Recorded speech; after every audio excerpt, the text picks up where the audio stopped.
Before we get started, don't forget Hunterworks belts, best on the planet. This is Gino 23, been out a lot lately. Then we got the problem fixed. Should be able to keep them in stock for a while. Check them out. Also check out Hunter and I's other YouTube channel called Hunterworks Outdoors. It's activities he and I do on our farm, whether we're planting, building duck impoundments, bridges, no-till drilling, bush hogging, you name it. If that type of thing interests you, go check it out, Hunterworks Outdoors. All right, so today's topic is about setting clutch kits up for the really tires that are too large, that are right outside the envelope for a kit. I like to say a clutch kit is like using tow haul mode button in your truck. If you load it up with a razor and a trailer, you can use tow haul mode button, and that slows your shift out down, brings RPM up, lets you handle your load better. That's basically what a clutch kit does. You go past that point and you put a D4 dozer on a trailer, about a half-ton truck, you ain't gonna be able to do it tow haul mode or not. So there's a point of diminishing returns. And so once you get past these points, you really need to be looking at gear reduction. So a conversation I have regularly is a guy is pushing the envelope, but he wants a clutch kit. And then it gets down to what are you doing with it. So my example today will be a Razor XP 1000 two-seater, may have 33s on it. The instructions, if I ain't mistaken, cost 29.5 and larger. Some of these instructions go to about 32.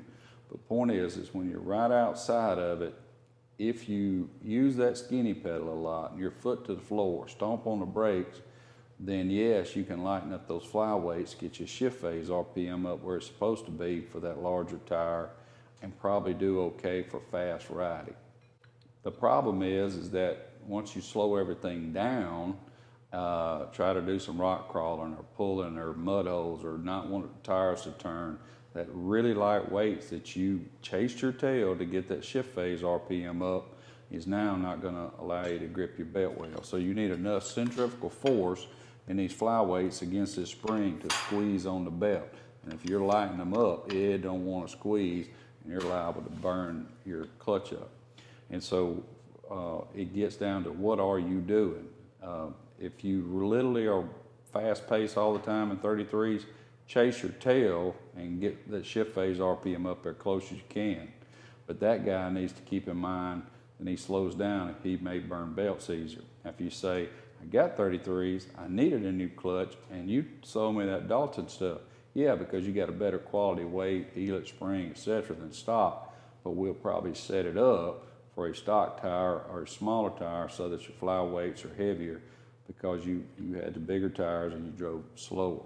So the most thing that the takeaway here is do not chase your tail trying to achieve shift phase RPM that each kit and vehicle is trying to get you to read. What's shift phase RPM? Do a little search on our channel, watch that video. Dalton clutch kit instructions come with a section talking about testing for shift phase RPM.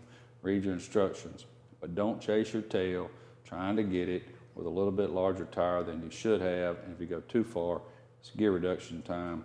And the reason, once again, the reason you're not chasing your tail, because you'll lose it on the bottom end when you're doing something slow. Hope that makes sense to you. Like I said, it's an email and a phone call I have every day. I've been wanting to make this video. Got any questions, concerns? Todd@hunterworks.com.